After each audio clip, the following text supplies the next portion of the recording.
source d'inspiration, où je puise toute richesse. Hey. Tu m'arroses et me fais lire de tes merveilles. Je suis tout à toi, je suis tout à toi. Oh Jésus, que dire?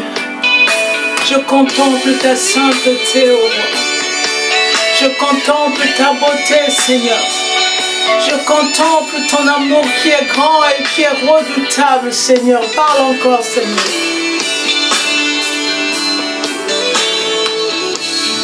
Parle encore, éblouis encore. Tu sais mieux parler à mon âme. Emporte-moi où tu veux.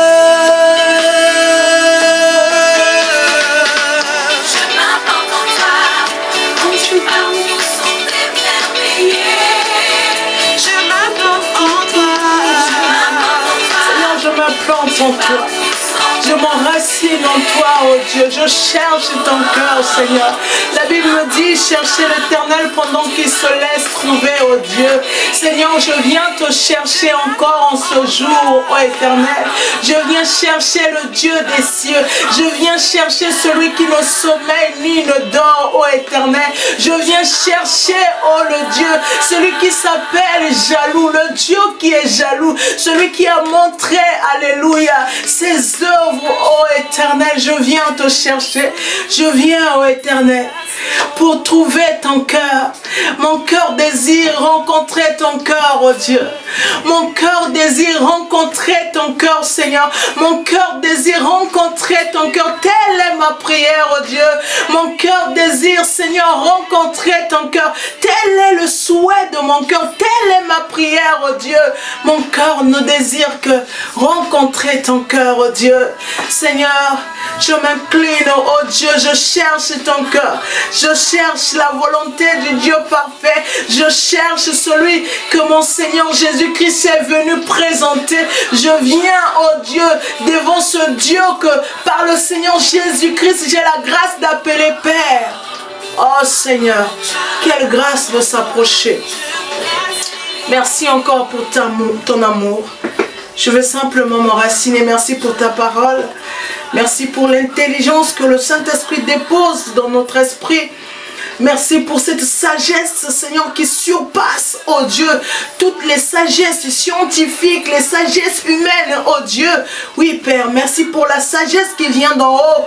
Merci pour la révélation de ta parole. Je bénis ton nom, Seigneur, dans le puissant nom de notre Seigneur Jésus-Christ. Amen, amen, amen, amen, amen. Shalom, shalom, shalom à vous. Alors, comme vous le savez, nous sommes toujours dans la joie d'être dans la présence de Dieu. Et c'est merveilleux, ce cantique m'emporte, me ramène tellement dans la présence de Dieu. Et à chaque fois, j'y pense, mon Dieu, j'ai juste envie de demeurer là, de louer, de célébrer Dieu. Alors, nous sommes dans notre journée d'édification, notre journée où nous faisons un pas de plus avec le Seigneur. Oui, vous savez, il y a des jours où nous, autant qu'hommes, on a décidé pour avoir un plus avec le Seigneur. Et donc, comme nous sommes à notre rendez-vous, je vous invite à prendre vos Bibles. Alors, vous qui êtes là, on prend nos Bibles dans le livre de Esther 5. Je vais lire à partir du premier verset. La Bible dit ceci. Quand le troisième jour fut arrivé, Esther revêtit les signes de la royauté. Dans d'autres versions, on parle des habits, de la royauté. Et se présenta dans la cour intérieure du palais royal. Face au palais, le roi siégeait sur son trône royal dans le palais, face à l'entrée de l'édifice. Au moment même où le roi vit la reine Esther debout dans la cour, elle obtint sa faveur. Le roi étendit à Esther le sceptre d'or qu'il avait en main. Esther s'approcha et toucha la pointe du sceptre. Gloire soit rendue à Dieu. Alors, comme nous sommes dans notre journée d'édification, j'ai voulu ici nous emmener à une richesse que nous négligeons souvent, quelque chose que nous ne prenons pas le temps de... où nous ne prenons voire pas le temps de chercher. Vous savez, l'homme cherche beaucoup de choses, mais il y a des choses que l'homme ne cherche pas parce qu'il croit que ce sont des acquis. Avant d'aller plus loin, j'aimerais dire ceci. Vous voyez, dans une salle d'audience, quand un avocat fait sa plaidoirie et qui défend son client, cela ne veut dire en rien que l'avocat croit que son client est innocent ou que son client n'a rien fait. Cela veut simplement dire que c'est de sa nature de défendre ou d'exposer une plaidoirie. Donc, il n'y a pas d'autre fait que de plaider en faveur de son client. Cela m'emmène à comprendre une réalité spirituelle qui est que beaucoup de gens cherchent à connaître Dieu, mais cependant ils arrêtent sur un fait de la personne de Dieu, mais ils ne cherchent pas à connaître d'autres points de caractère de Dieu. Il est dangereux de vivre avec une personne et de connaître partiellement ses traits de caractère. Parce que quand vous ne connaissez pas réellement les traits de caractère d'une personne, cela peut vous emmener vraiment à ne pas bénéficier de toutes les potentiels que cette personne a. Et donc, comme je disais, quand l'avocat fait sa plaidoirie, cela veut simplement dire que ça fait partie de ses fonctions, ça fait partie de sa nature. Et beaucoup de gens connaissent Dieu comme un Dieu qui pourvoit, comme un Dieu qui fait tant de richesses, comme un Dieu qui opère des miracles, un Dieu qui guérit, un Dieu qui relève. Mais cependant, ils oublient que ces choses qu'ils ont de la part de Dieu font partie des fonctions de Dieu. C'est sa nature. Dieu fait du bien à celui qui fait bien comme à celui qui fait mal. La Bible dit, il fait apparaître le soleil pour le juste et pour le méchant. Donc Dieu, il est une personne qui fait du bien naturellement aux gens. Il n'a pas besoin que tu sois pieux, que tu marches dans la piété que pour te faire du bien. Autant, dernièrement, j'ai recensé un témoignage de l'un de mes frères à l'église qui me disait... Il a postulé à un poste et en postulant à ce poste, quelque chose s'est passé, c'est que lui, autant qu'enfant de Dieu, il est parti en disant que j'ai l'expérience, j'ai les compétences, donc assurément j'aurai le poste.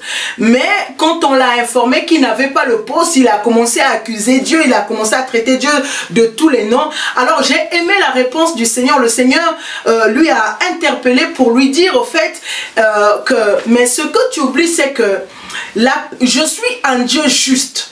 Je suis juste pas seulement envers toi mon enfant, mais je suis aussi juste envers celui qui ne me connaît pas. Regarde les faits. Celui-ci a des avantages, par exemple, a des avantages ou des compétences plus que toi. Mais ce n'est pas parce que tu m'as moi que je te donnerai à chaque fois la grâce d'avoir plus de privilèges qu'une personne qui ne m'a pas. Le Seigneur a voulu lui montrer que parfois aussi les compétences supérieures parlent. Ce n'est pas seulement une histoire de grâce, mais Dieu c'est un Dieu de tout le monde et c'est un Dieu juste. Donc par là je comprends que Dieu a montré aux hommes quelques fonctions de sa personne, quelques images sur des traits de caractère de sa personne, et l'homme s'est arrêté qu'à ces points de caractère et a oublié d'aller chercher Dieu dans toute sa totalité et dans sa grandeur. Donc comme je le disais, je reviens pour redire encore que ce n'est pas parce qu'un avocat fait une plaidoirie pour son client que absolument il croit à ce qu'il dit même ou à ce que son client a fait. Donc par là, qu'est-ce que je veux dire par là? Ce que je veux dire, c'est que il y a une portion du cœur du Seigneur que beaucoup de personnes ignorent. Tu connais Dieu seulement de ton Dieu, du nom du Dieu qui défend ta cause, du Dieu qui te guérit, du Dieu qui fait tant de choses. Est-ce que tu t'es déjà assis Est-ce que tu as déjà sondé les Écritures? Est-ce que tu es allé chercher à connaître le cœur de Dieu? À connaître en quoi le cœur de quelles sont les choses qu'il aime et quelles sont les choses qu'il n'aime pas? Quelles sont les choses qui l'intéressent et quelles sont les choses qui n'intéressent pas? Beaucoup s'arrêtent seulement au bénéfice de ce que Dieu peut donner, mais peu sont ceux qui partent chercher Dieu dans leur intimité, dans sa façon d'être. J'aimerais encore te dire ceci, que cela ne te choque pas. Tu peux vivre 20 ans avec une personne et sans connaître le cœur de cette personne. Tu peux te marier avec une personne en couple depuis 50 ans et ne pas connaître réellement les tendances du cœur de cette personne. Moi, il y a quelque chose qui m'a toujours bouleversé. Les pédophiles vivent-ils en communauté ou pas? Oui, ils vivent en communauté. Les violeurs vivent-ils en communauté? Oui, ils vivent en communauté. Pourquoi au premier abord on ne voit pas leur première nature? Parce que le cœur de l'homme, c'est un mystère qui est caché et qui est vraiment profondément caché, quoi. Voilà, comprenez-moi, qui est profondément caché dans les profondeurs, où que même ceux qui vivent avec toi ne peuvent même pas démasquer ta vraie nature. Donc comprenez que vous pouvez être avec une personne et ne pas démasquer son fond. My God, vous pouvez être enfant de Dieu, prier du matin au soir et ne pas toucher le cœur de Dieu. Dieu, il sera votre Dieu parce que vous avez respecté des principes et non parce que vous avez touché le cœur de Dieu. J'ai compris ceci, il y a des prières exaucées parce que vous avez respecté les principes qui vous emmènent à avoir certains faits et non parce que vous avez touché le cœur de Dieu. Une personne qui touche le cœur de Dieu, c'est une personne qui est allée au-delà des principes, qui est allée au-delà de ce que les principes préconisaient. Ça veut dire aussi que vivre avec une personne, ce n'est pas parce que tu as respecté les principes qui emmènent à certaines choses que tu as touché son cœur. Je peux te donner l'argent et ne pas t'aimer.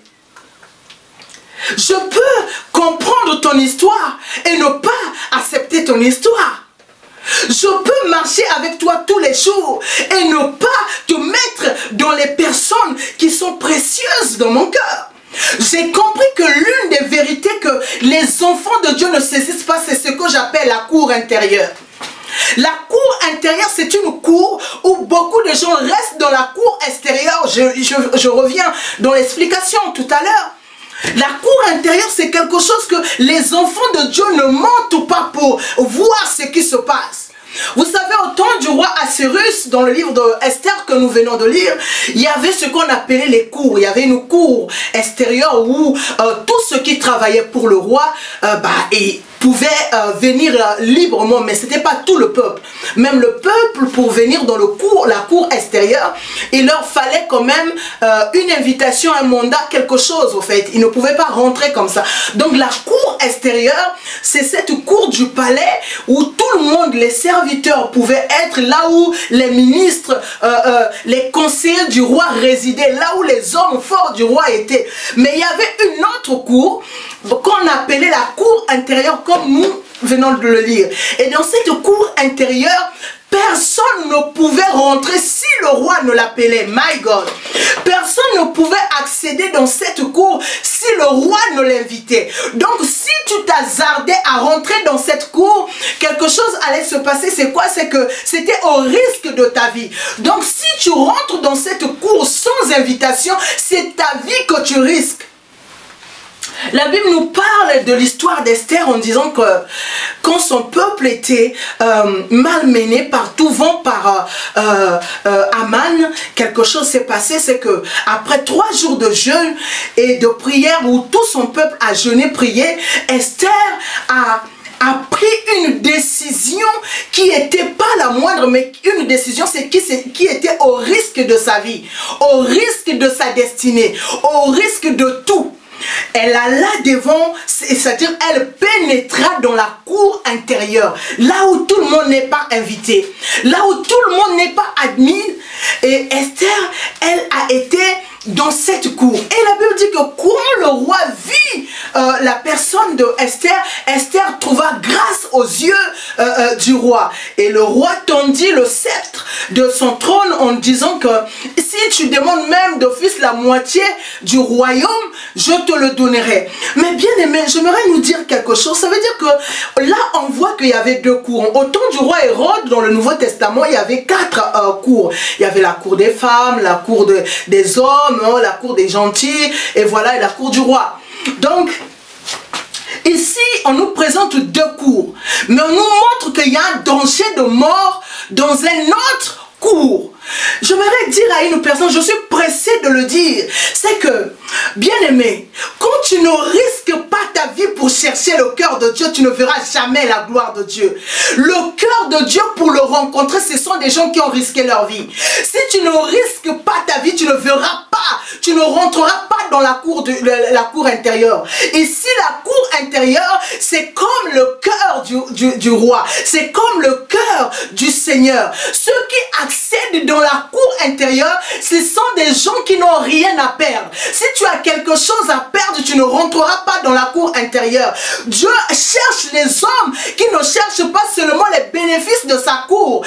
Dieu ne cherche pas plutôt, je dirais, les gens qui cherchent que les bénéfices de son palais, mais les gens qui cherchent les bénéfices de son cœur. J'aimerais dire ceci, my God, Dieu a besoin des personnes qui n'ont rien à perdre quand il s'agit de toucher le cœur de Dieu, que ça soit leur bien, que ça soit tout ce qui est lié à eux. My God, ils le donnent à Dieu sans condition. Ça veut dire que même leur propre personne, ils le dédient au Seigneur. J'aimerais dire ceci, le cœur de Dieu a des compartiments. Le cœur de Dieu a des profondeurs, comme le dit la Bible dans le livre de Corinthiens, que seul l'Esprit sonde les profondeurs de Dieu. J'aimerais te dire ceci, il y a plusieurs profondeurs dans le cœur de Dieu. Il y a les profondeurs qui sont cachées, et dans ces profondeurs, il y a tellement de richesses. Il y a des richesses de comment Dieu fonctionne, il y a des richesses de comment Dieu agit, il y a des richesses aussi comment Dieu prend les décisions.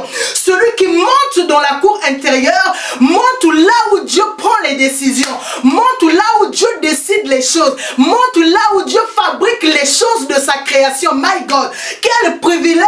Ça veut dire que Dieu n'accepte que dans sa présence les gens qui risquent. Si tu n'as pas de risque, tu ne peux pas voir la cour intérieure. Le cœur de Dieu, beaucoup de gens cherchent la main, les pieds de Dieu, mais beaucoup ne cherchent pas le cœur de Dieu. Celui qui a le cœur de Dieu a tout de Dieu. Celui qui a le cœur de Dieu est en avance dans sa génération. Celui qui a le cœur de Dieu a les privilèges de Dieu. Celui qui sait où il y a le cœur de Dieu, sait où Dieu va agir. Donc, Esther ici, elle n'a pas regardé sa vie comme si elle était précieuse. Elle n'a pas regardé l'histoire et dit que s'il faut mourir, je mourrai parce que j'ai cherché le cœur de Dieu.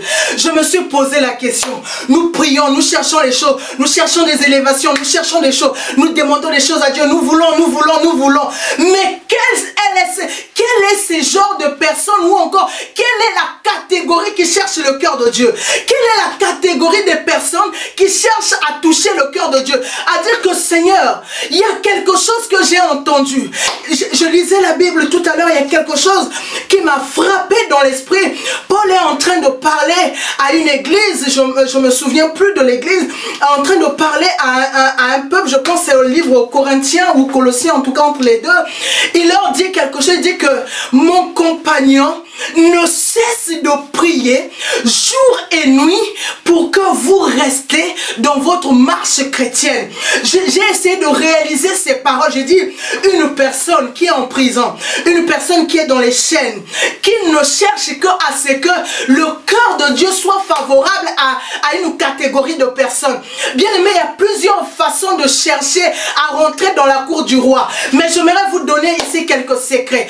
Quand tu veux toucher le cœur de Dieu, il faut d'abord faire du bien aux autres. Il faut faire du bien. Dieu, c'est un Dieu qui cherche le bien des peuples et non son propre bien. C'est-à-dire que le bonheur de Dieu, c'est de voir le bonheur des hommes. My God. La richesse de Dieu, c'est de voir que les hommes sont devenus riches. C'est pourquoi la Bible dit que le roi Assuérus a tendu le sceptre à la reine Esther en disant que demande, et même si c'est la moitié du royaume, je te le donnerai. J'ai compris une vérité, c'est que Jésus-Christ, le jour où il repartait au ciel, il a dit quelque chose aux disciples dans le livre de Marc 16, je pense les derniers versets, il dit allez dans le monde entier et faites de toutes les... Il dit d'abord, tout pouvoir m'a été donné, my God. Il dit tout pouvoir m'a été donné. Donc Jésus, c'est comme s'il dit, voici le sceptre que j'ai entre les mains, mais toi Église, ce que j'ai fait, si tu rentres dans mon amour, si tu rentres dans ce que je suis, si tu saisis mon cœur, ce que j'ai est à toi. Je suis venu te dire simplement ceci. Avant de demander les miracles, les ceci, de cela, il y a une place que tu peux viser mieux que la main de Dieu, mieux que le pied de Dieu. C'est son cœur. C'est d'abord son cœur. Quand tu vises son cœur, le sceptre t'est tendu.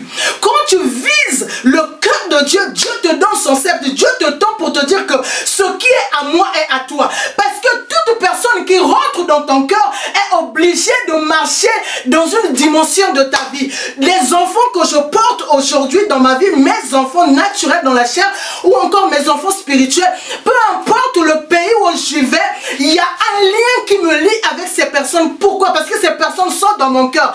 Donc je comprends que quand tu saisis le cœur de Dieu ou encore quand tu rentres dans la cour intérieure, ce qui se passe, c'est que les avoirs de Dieu sont devenus tes avoirs. Les richesses de Dieu sont devenues tes richesses. Les bienfaits de Dieu, c'est toi la première à en bénéficier. Parfois, mes enfants n'ont pas besoin de me dire qu'il leur manque les chaussures. J'observe. C'est pourquoi quand tu touches le cœur de Dieu, il y a des prières que tu ne feras pas. Dieu voit tes besoins. Dieu voit ce qui te manque. Dieu voit les choses que tu n'as pas. Automatiquement, Dieu répond aux prières, aux soupirs inexplicables. Dieu voit les soupirs. Avant même que les soupirs s'expriment, Dieu donne à tes soupirs la réponse. Je viens te dire aujourd'hui quelque chose. C'est que quand tu toucheras le cœur de Dieu, il y a des démons que tu ne feras plus. Tu ne feras plus. Le problème c'est quoi? Nous subissons. Nous sommes malmenés parce que nous visons mal. Je viens te dire ce soir, vise le cœur de Dieu. Les choses vont te suivre. Vise le cœur de Dieu. Tout le reste va te suivre. Vise le cœur de Dieu. Ne vise pas ailleurs. Touche le cœur au risque de ta vie. Si même il faut mourir parce que tu cherchais le cœur de Dieu, alors cherche son cœur. Parce que les bénéfices de ton cœur, tu n'as pas idée de ce que son cœur produit. J'aimerais te dire, mieux vaut vivre à la source que vivre au bord de la source. My God. Mieux vaut être à l'origine des choses que être à la fin des choses. Mieux vaut commencer une histoire. Le cœur de Dieu, c'est le commencement de toutes choses. Si les choses commencent d'abord dans le cœur de Dieu, alors quand tu cherches le cœur de Dieu, tu rentres dans le commencement des commencements, de la genèse des genèses. Et alors, tu saisiras tout le reste. Si tu touches le cœur de Dieu, tu penses que Dieu te refusera quoi? Si tu saisis son cœur, tu penses que quelle est la chose qui résistera devant toi? Nous sommes une génération fragile, une génération faible, une génération qui n'est pas assez puissante. Pourquoi? Parce que le cœur de Dieu nous échappe. Je vous ai dit au début, vous pouvez avoir les biens d'une personne, mais cela ne veut pas dire que vous partez, vous avez un lien dans son cœur, ou vous êtes dans son cœur. Vous êtes dans le cœur de Dieu quand tout de vous se dépose devant Dieu.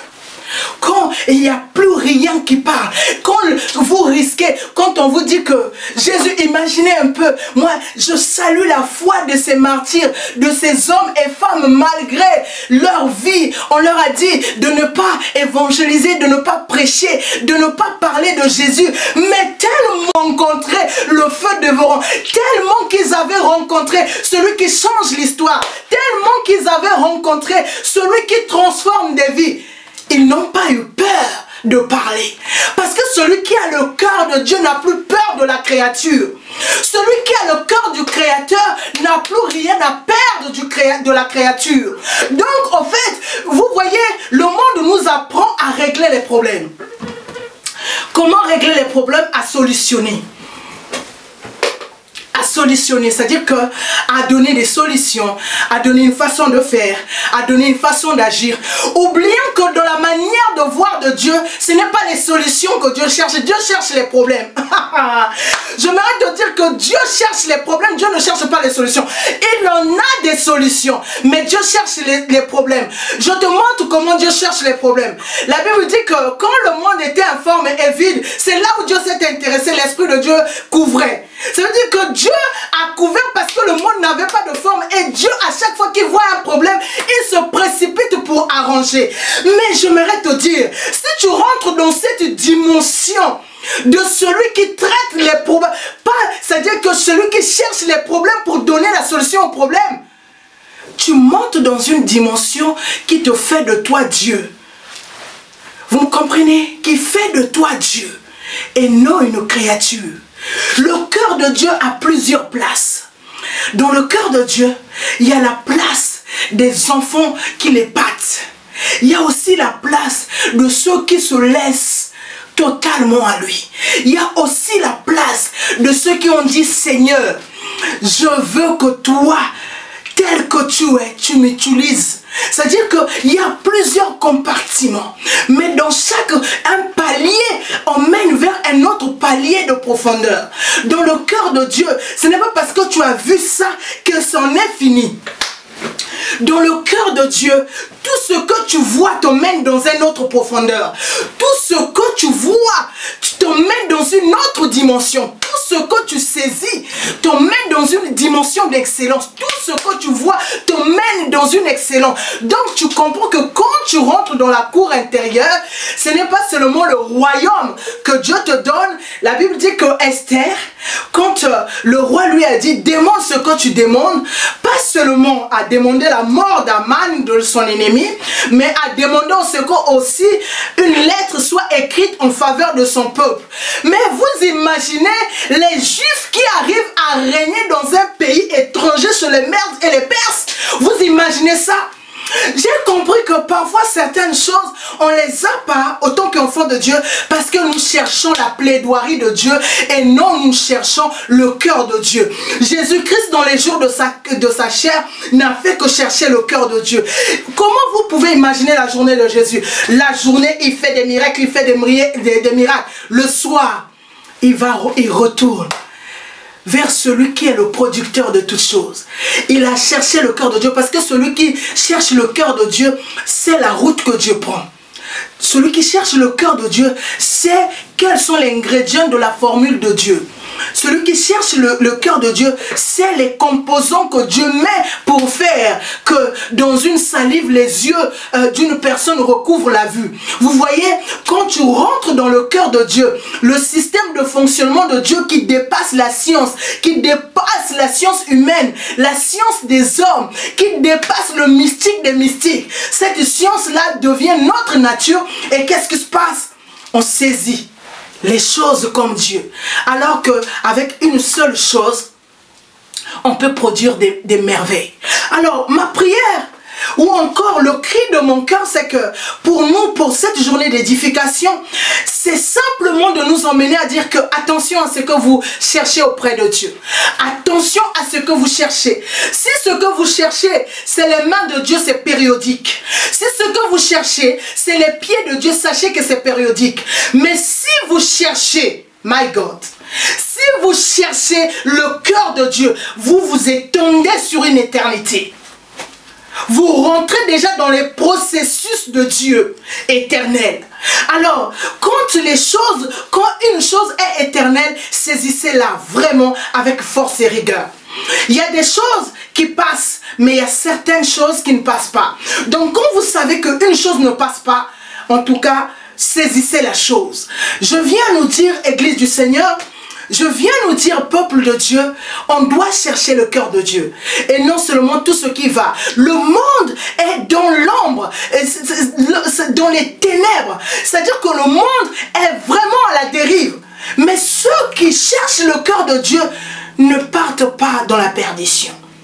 Ceux qui cherchent le cœur de Dieu, ce sont des hommes et des femmes qui, malgré le déclin du monde, eux, ils se ressaisissent, ils savent ce qu'il faut faire. Alors, j'aimerais dire encore, avant de terminer, te dire encore ceci. Le cœur de Dieu a besoin de te rencontrer. A besoin pas seulement de te rencontrer, toi et tes sens, a besoin de te rencontrer que toi, et que toi tu fasses taire tes sens. Il te faut aller dans les profondeurs de son cœur pour saisir quels sont l'enjeu de ce mois. Quel est l'enjeu de ce mois par rapport à ma vie? C'est-à-dire que quand tu saisis son cœur, tu sais l'enjeu de ton peuple, tu sais ce qu'il faut faire par rapport à ton époque et par rapport à l'heure. Je vais te dire une vérité, c'est que chaque heure de la journée a une clé. Mais si tu ne touches pas le cœur de Dieu, tu n'auras pas la clé qui ouvre une porte de la journée. Le monde physique ou le monde spirituel a beaucoup de portes. Et il y a de ces portes qui s'ouvrent parce que Dieu t'a seulement livré la clé de son cœur. Donc Jésus, en nous montrant que tout pouvoir qui est sur lui, il nous dit aussi d'aller avec ce pouvoir-là. C'est pour nous dire que vous avez mon cœur et fonctionnez comme moi je fonctionne. Agissez comme moi j'agis. Faites les choses comme moi je fais. C'est comme ça et non autrement. C'est comme ça. Le cœur de Dieu a besoin que vous rentrez dans la cour intérieure. Cette cour que tout le monde ne rentre pas. La Bible même dit que Aman, quand il venait, il était dans la cour extérieure. Il fallait que le roi l'invite. Maintenant, nous par Jésus-Christ, Jésus-Christ a dit quelque chose de fort. Il dit, vous verrez maintenant le ciel ouvert, les anges de Dieu monter et descendre. Ça veut dire que Dieu nous a donné l'accès, pas seulement d'être dans sa présence, mais aussi de monter. Vous voyez, de monter, d'aller, d'avoir l'accès. Par Jésus-Christ, nous avons l'accès au trône. Par Jésus-Christ, nous avons accès à la cour intérieure du roi. Au cœur du Dieu créateur, au cœur du Dieu le Père. Alors, prenons cela. Vous savez, une bêtise, c'est d'avoir un lingot d'or et de demander des pacotilles. C'est dangereux d'avoir des lingots d'or en main, de ne pas connaître son utilité et de demander des pacotilles. Parce que quand vous avez des lingots d'or entre les mains, vous avez plus que des pacotilles. Le problème du chrétien, c'est qu'il cherche des pacotilles tandis que Dieu lui a livré un lingot d'or. Donc, quand vous avez le lingot d'or, vous pouvez acheter des maisons, des voitures, vous pouvez faire beaucoup de choses. Mais avec la pacotille, vous ne pouvez rien faire. Donc, comprenez que quand vous saisissez le cœur de Dieu qui vous est déjà à portée de main, vous avez tout. Au lieu d'avoir des parties de Dieu qui se manifestent à vous par moments, par petites choses, non. Il nous faut le Saint-Esprit. Regardez un peu, ça m'a toujours bouleversé le fait que le Saint-Esprit, il est en nous. La Bible dit que ne savez-vous pas que vous êtes le temple du Saint-Esprit et que l'Esprit de Dieu habite en vous. Et la même Bible dit que le Saint-Esprit sonde la profondeur de Dieu. My God! C'est-à-dire que le Saint-Esprit qui est en moi, le même Saint-Esprit, il va aussi dans les profondeurs de Dieu sonder le cœur de Dieu. Ça veut dire que le Saint-Esprit a ce pouvoir-là de te prendre, toi qui es déjà en lui, et de te ramener, puisqu'il connaît les profondeurs de Dieu, il a le pouvoir de t'emmener encore dans les profondeurs de Dieu, dans le cœur de Dieu. Bien-aimé, tu as ici plus qu'un avion privé, tu as ici plus qu'un jet privé, le Saint-Esprit, tu as ici plus qu'un avion, c'est dédié à toi personnellement. Ça veut dire que tu peux répandre ton cœur et saisir le cœur de Dieu, saisir le cœur de Dieu. Bien-aimé, laissez-moi vous faire rire. Il y a quelque temps, il y a quoi, 6 ans, 7 ans passés, j'ai eu une vision. Et dans cette vision, j'ai été tellement traumatisée. Dans la vision, en fait, je voyais le ciel ouvert. Et moi, je me retrouvais dans ma chambre. J'étais en train de prier. Et en même temps, je pouvais voir aussi mon père, le pasteur Patrick, dans une autre chambre, en train de prier. Et j'entendais du ciel la voix de Dieu. Et cette voix était tellement puissante, tellement forte. Et j'ai tellement eu peur de cette voix. Et quand cette voix parlait, en fait, il me disait des choses. Dans mon esprit, je savais que ce n'était pas la voix de Jésus, mais c'était la voix du Père. Vous imaginez? J'avais l'attestation dans mon cœur que c'était la voix du Père. Et quand j'entendais cette voix, je frémissais de peur. J'avais tellement peur, je traumatisais. Et je courais vers mon Père. Je disais, sauve-moi, dis-lui de ne pas me parler. Dis-lui de ne pas me parler. Et j'avais tellement peur. Et lui me dit, mais tu as peur de quoi? Tu as peur de quoi? Je dis, mais c'est la voix du Père qui me parle et je l'entends. Et j'avais peur. Quand je me suis réveillée, je tremblais, j'avais des gouttes partout. Et là, j'ai dit, waouh, quelle voix impressionnante. Comment écouter Dieu? Bien aimé, j'aime Dieu parce que avec moi, il a une façon de faire qui est tellement spéciale. Quelques temps après, je pense 2 ans plus tard, je veux refaire le même rêve. Le même rêve où je me vois dans ma chambre en train de prier. Je vois aussi mon père dans sa chambre et était en train de prier. Et j'entends la voix de Dieu de la même manière que j'avais entendu. Mais cette fois-ci, la voix de Dieu ne me faisait plus peur.